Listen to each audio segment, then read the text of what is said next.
So it's been a year and 9 months, nearly to the day, when I started my life over again at the age of 55. And it has been a roller coaster of emotions, and definitely lots of ups and downs in that year and 9 months. And in a week's time is my birthday. So today I thought I'd share 21 things that I've learned in the past year and 9 months about starting over again as a woman in my 50s. This is a list of 21 things that I discovered or went through during my year and 9 months of starting over again. I'm going to try and keep this video short and sweet. Hopefully you'll find what I'm sharing helpful if you are on this journey, or hopefully you'll just find it interesting and that you'll stick around till the very end. The first thing on my list was how scary it is having to start over again. When I moved in with this other person, I gave up everything. Yes, I know I was stupid. And when I left, I had very little money or no money at all. And I moved into shared accommodation, which I had never ever done in my whole life. Even when I was living with my children, I had my own flat. When I moved into the shared accommodation, it was a mixture of sadness, grateful that I was living away, or I'd got away from this person who had really made my life totally miserable for quite a few years before I left. And it was a relief to get away, knowing that I would be making my own decisions for my own life. I was very short on money at the time. Luckily I had saved some money back, and I went into Tesco and bought food and realized how expensive things were. So I guess with that, rolling on to point number 2 is, I know you'll be scared, but be kind to yourself. Be really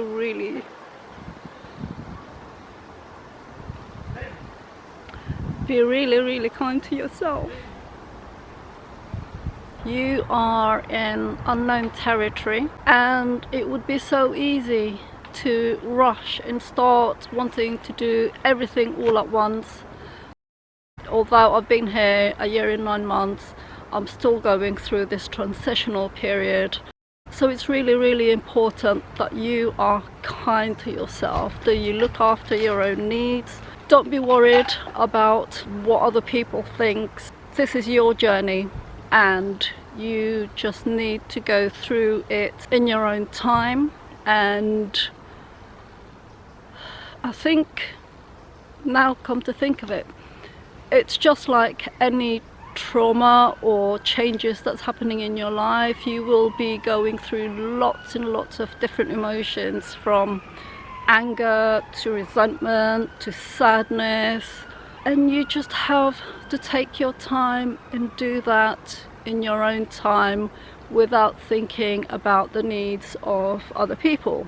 If you've got children, that might be different, because you have little people or younger people that relies on you. And I know, having been a single mother, I know how that feels, and you have to focus on them at certain times, which I guess comes into the third thing, and that is looking after your own needs. Self-care, whatever that means to you, self-care is really important. When I moved into my first shared accommodation way back in February last year, I was relieved that I now had the time to spend caring for my needs, my emotional and spiritual needs, without thinking about what my ex was thinking about what I'm doing. I just couldn't nurture myself, and I was scared to do anything for myself because of judgment. When I moved in and I was on my own, I did spend a lot of time doing a lot of self-care, which goes on into the fourth thing, hopefully I am doing this in some sort of order. So the fourth thing that I've learned that may help you is about eating well. So eating well is so important when you're going through this transitional period, and I say that because unfortunately from the age of 35 and as we hit our 40s and 50s, we're also going through hormonal transition known as perimenopause or menopause, and I am postmenopause now, so things have got a lot better for me.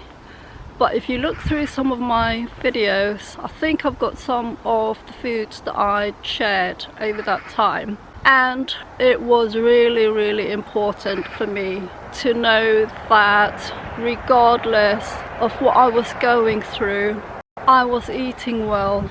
Because at this time in life, if you are relying on convenience foods, and I tried not to have any convenience food, to be honest, I just couldn't afford much food at the time, and I bought a lot of beans and lentils and whatever I could afford. There was a time when I discovered the yellow tickets at Sainsbury's. Yellow tickets basically means these are the food that will be going past their sell-by date on the day that I was in the shop, and those foods have been discounted just to get them to be sold off for that day. And in the old days I would be embarrassed to even go near a yellow ticketed or discounted food. That's probably me being a snob, no judgment there, and I still do it today to a certain degree, knowing that the food is still okay, but it was just going off that day, and I would buy it, and if I couldn't cook it within that day or within the next couple of days, I would put it in the freezer so I can have it there when I need it. Not only is your body going through hormonal changes, you're also under so much stress that if you don't nourish yourself properly, it may have a domino effect on your health and your well-being, and even in your moods, in your train of thought, in your mental focus. So that for me was really important, just so that your situation doesn't get the better of you. So the fifth thing that helped me on my journey to starting over again is keeping active. I went for lots and lots of walks. Thankfully at the time I lived near a nature reserve, and because I didn't start working until the beginning of September, I had lots and lots of time to go for walks. So I used to go for hour and a half, 2-hour walks, and because I had very little money, the thought of spending £1.75 to get into town on the bus was quite horrendous, because I could get myself a meal with £1.75. And that's how resourceful I got. When I used to go for walks in the nature reserve, not only was I in a beautiful environment, in nature, the trees, the birds, people I get to say a quick hello to, it got me out of the negativity that I was in. It's a lot harder for me to go for a walk now, because I want to develop this channel, I want to grow this channel, and hopefully you've joined me on this journey and subscribed. Now I am going to the gym and I need to fit that in as well with what I'm doing. Number 6, the importance of keeping active is also because it gets your blood circulation going to your brains. It's helping the toxins that your body and your brain and your nervous system is having to process, because you are going through this transitional and really stressful period. By using that adrenaline, that stress, and getting out of your system, you will feel so much more relaxed. You'll probably sleep a lot better. It gives you that space away from your stressful thoughts and that negative train of thought that we go through when we are going through this difficult time. Number 7 is to stop reading or watching the news. Also, stop watching soaps on TV. I used to watch those programs, and I used to get roped in to people's story and the negativity and the struggles and blah.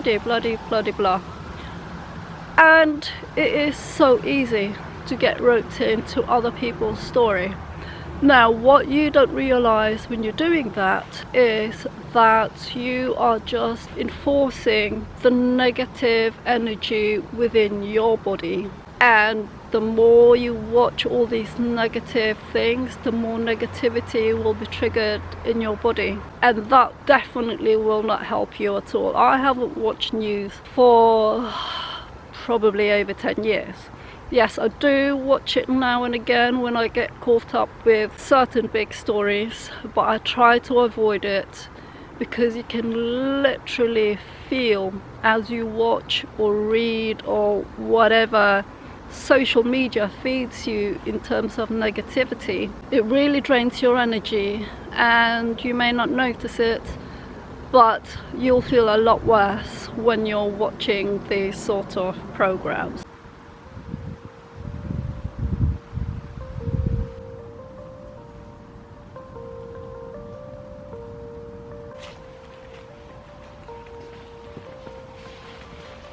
Hi.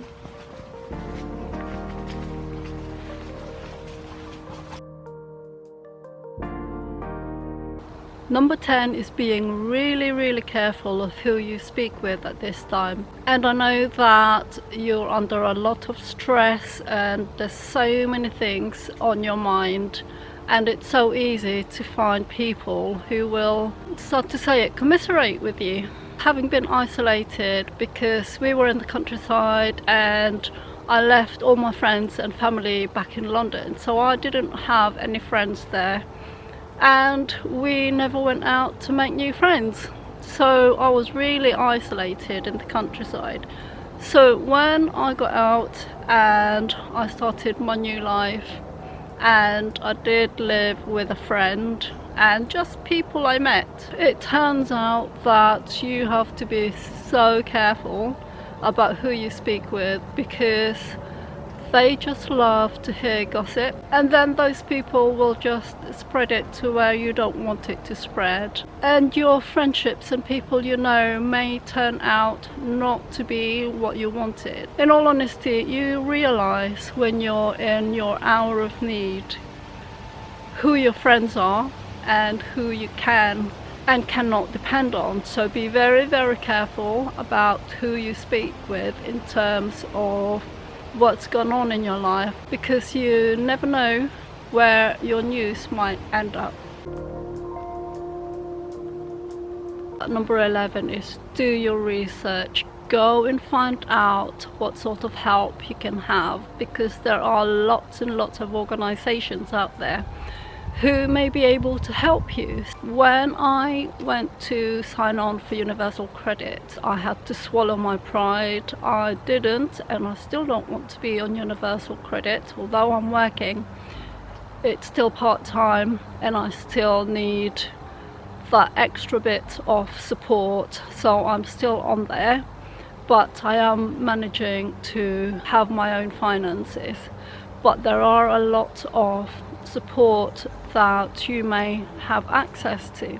So whether it's a job centre or go to your library, they may have some resources. I've got lots and lots of resources on the internet. I had to go through quite a fair few job fairs, even though I hated it, and what I hated the most out of it is, one, there weren't really jobs that I wanted to do, and two, it was expensive having to go through these job fairs, because the money that I had was so minimal that if I needed to travel somewhere, I had to use money that could have been used for food. So that was some of the negatives about these job fairs.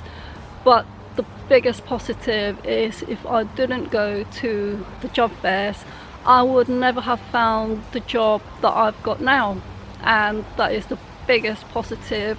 And since working, it has helped me, because although the job centre takes 55% of my wages, there is still the little bit that really helps me month on month. So number 12 is learn to be resourceful. Again, another thing that I had to swallow my pride. Last year when I was going through the hardest part of my time, I've already mentioned about the yellow ticketed food that are discounted because they need to be sold off.